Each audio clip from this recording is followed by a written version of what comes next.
Today we're making a disposable glove using a compost bag in less than a minute.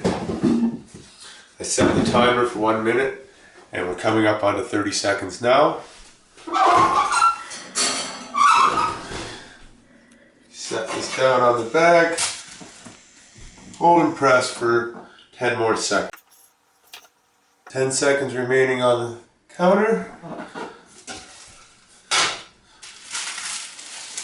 Remove our template, and we have one glove. One glove bath will hold water. There you have it.